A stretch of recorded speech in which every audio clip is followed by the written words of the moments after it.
Hello foodies, welcome to ಪವೀಸ್ ಅಡುಗೆ studio. ಇವತ್ತಿನ special recipe ಹೀರೆಕಾಯಿ ಬಜ್ಜಿ. ತುಂಬಾ ಸಿಂಪಲ್ ಆಗಿರುತ್ತೆ, ಟೇಸ್ಟ್ ಮಾತ್ರ ಸಖತ್ತಾಗಿರುತ್ತೆ. ಮೇಲೆ ಕ್ರಿಸ್ಪಿಯಾಗಿ, ಒಳಗಡೆ ಸಾಫ್ಟಾಗಿ. ಇದು ಸಂಜೆ ಟೈಮ್ ಸ್ನ್ಯಾಕ್ಸ್ಗೆ ಹಾಗೆ ಊಟಕ್ಕೆ ಸೈಡ್ ಡಿಶಾಗಿ ಕೂಡ ಒಳ್ಳೆ ಬೆಸ್ಟ್ ಕಾಂಬಿನೇಷನ್ ಅಂತಲೇ ಇರ್ಬೋದು. ಹಾಗಿದ್ರೆ ನಾನು ಹೇಳೋ ಟಿಪ್ಸು ಫಾಲೋ ಮಾಡಿ ಖಂಡಿತವಾಗ್ಲೂ 100% ಸಖತ್ತಾಗಿರುತ್ತೆ ಟೇಸ್ಟು.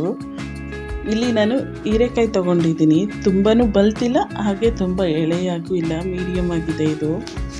ಈ ಒಂದು ಹೀರೆಕಾಯಿನ ತಗೊಂಡು ಮೇಲೆ ಈ ಥರ ನೀಟಾಗಿ ಸಿಪ್ಪೆ ತೆಗಿಬೇಕಾಗತ್ತೆ. ಅದರ ಮೇಲೆ ನಾರು ಇರುತ್ತೆ, ಅದನ್ನೆಲ್ಲ ನೀಟಾಗಿ ತೆಕ್ಕೊಂಡು ಇದನ್ನು ರೌಂಡಕ್ಕಾದ್ರೂ ಕಟ್ ಮಾಡ್ಕೊಳ್ಳಿ, ಅಥವಾ ಈ ಥರ ಓವೆಲ್ ಶೇಪಾಗಾದ್ರೂ ಕಟ್ ಮಾಡ್ಕೊಳ್ಳಿ.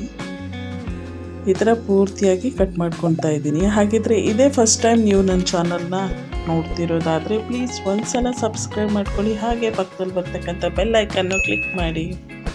ಈಗ ನೋಡಿ, ಹೀರೆಕಾಯಿನೆಲ್ಲ ಕಟ್ ಮಾಡಿ ಒಂದು ಪ್ಲೇಟ್ಗೆ ಸೈಡಿಗೆ ತೆಗೆದಿಟ್ಕೊತಾ ಇದ್ದೀನಿ. ಈಗ ಇದಕ್ಕೆ ಒಂದು 1/4 ಟೀ ಸ್ಪೂನ್ ಆಗೋಷ್ಟು ಉಪ್ಪು ಹಾಕ್ಕೊತಾ ಇದ್ದೀನಿ. ಉಪ್ಪು ಹಾಕೋದ್ರಿಂದ ಹೀರೆಕಾಯಿ ಸಪ್ಪೆ ಅನಿಸೋದಿಲ್ಲ.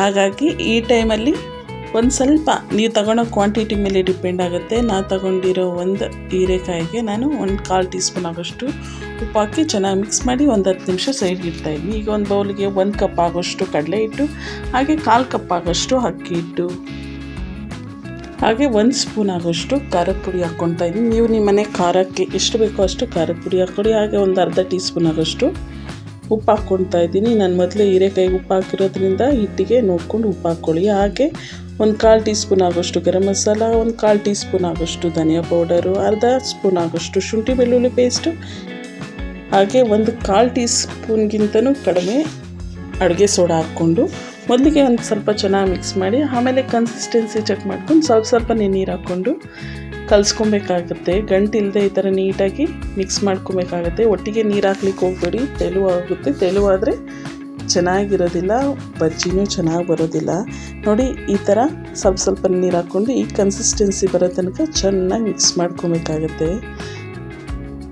ನೋಡಿ, ಈ ಕನ್ಸಿಸ್ಟೆನ್ಸಿ ಇದ್ದರೆ ಸಾಕಾಗುತ್ತೆ. ಇದನ್ನೊಂದು 10 ನಿಮಿಷ ಸೈಡ್ಗಿಟ್ಟು, ಅದಾದಮೇಲೆ ನಾವು ಮೊದಲೇ ಉಪ್ಪಲ್ಲಿ ನೆನೆಸಿಟ್ಟಿದ್ವಲ್ಲ ಹೀರೆಕಾಯಿನ, ಅದನ್ನು ಈ ಹಿಟ್ಟಿನೊಳಗಡೆ ಡಿಪ್ ಮಾಡಿ ಚೆನ್ನಾಗಿ ಕಾಯ್ತಾ ಇರೋ ಎಣ್ಣೆಯಲ್ಲಿ ಹಾಕಿ ಮೀಡಿಯಮ್ ಹುರಿಯಲ್ಲೇ ಇದನ್ನು ಡೀಪ್ ಫ್ರೈ ಮಾಡ್ಕೊಬೇಕಾಗತ್ತೆ. ಯಾವುದೇ ಕಾರಣಕ್ಕೂ ಹೈ ಫ್ಲೇಮ್ ಇಡೋದಕ್ಕೆ ಹೋಗಬೇಡಿ. ಮೇಲೆ ಎಲ್ಲ ಕಪ್ಪಾಗಿ ಒಳಗಡೆ ಎಲ್ಲ ಹಸಿ ಹಂಗೆ ಇರುತ್ತೆ. ಹಾಗಾಗಿ ಮೀಡಿಯಮ್ ಹುರಿಯಲ್ಲೇ ಈ ಒಂದು ಹೀರೆಕಾಯಿನ 2 ಸೈಡು ಡೀಪ್ ಫ್ರೈ ಮಾಡಿಕೊಂಡು ಸರ್ವ್ ಮಾಡ್ಕೊಂಡ್ರಂತೂ ಬಿಸಿ ಆಗಿರ್ತಕ್ಕಂಥ ಹೀರೆಕಾಯಿ ಬಜ್ಜಿ ರೆಡಿ ಆಗುತ್ತೆ. ಇದು ಊಟಕ್ಕೆ ಸೈಡ್ ಡಿಶ್ ಆಗಿ, ಹಾಗೆ ಸಂಜೆ ಹೊತ್ತು ಸ್ನ್ಯಾಕ್ಸ್ ಆಗಿ ಕೂಡ ಮಕ್ಕಳು ತುಂಬ ಇಷ್ಟಪಟ್ಟು ತಿಂತಾರೆ. ಹಾಗೆ ಟೀ ಟೈಮ್ಗೆ ಕೂಡ ಬೆಸ್ಟ್ ಕಾಂಬಿನೇಷನ್ ಈ ಒಂದು ಹೀರೆಕಾಯಿ ಬಜ್ಜಿ. ಇದನ್ನೀಗ ಒಂದು ಪ್ಲೇಟ್ಗೆ ಸೈಡಿಗೆ ತೆಗೆದಿಟ್ಕೊಂಡು ಚಾಟ್ ಮಸಾಲ ಜೊತೆ ತಿಂತಿದ್ರೆ ಅದಂತೂ ಸೂಪರ್ ಟೇಸ್ಟಿಯಾಗಿರುತ್ತೆ. ಹಾಗಿದ್ರೆ ಈ ವಿಡಿಯೋ ಇಷ್ಟ ಆಯಿತಾ? ಇಷ್ಟ ಆದರೆ ಒಂದು ಲೈಕ್ ಕೊಟ್ಟು ನಿಮ್ಮ ಫ್ಯಾಮಿಲಿ ಫ್ರೆಂಡ್ಸ್ಗೆ ಶೇರ್ ಮಾಡಿ. ನೀವು ಇದೇ ಥರನೇ ಟ್ರೈ ಮಾಡಿ, ಟೇಸ್ಟ್ ಹೇಗೆ ಬಂತಂತ ಕಮೆಂಟ್ ಮಾಡಿ. ಆದರೆ ನನ್ನ ಚಾನಲ್ನ ಒಂದ್ಸಲ ಸಬ್ಸ್ಕ್ರೈಬ್ ಮಾಡ್ಕೊಳ್ಳಿ. ಇನ್ನಷ್ಟು ಈಸಿ ಹಾಗೆ ಟ್ರೆಡಿಷ್ನಲ್ ರೆಸಿಪಿಗಳು ನಾನು ನಿಮಗೋಸ್ಕರ ಅಪ್ಲೋಡ್ ಮಾಡ್ತಾ ಇರ್ತೀನಿ. ಹಾಗೆ ನನ್ನ ಇನ್ಸ್ಟಾಗ್ರಾಮ್ ಪೇಜ್ ಹಾಗೆ ಫೇಸ್ಬುಕ್ ಪೇಜ್ನ ಫಾಲೋ ಮಾಡಿ. Thank you.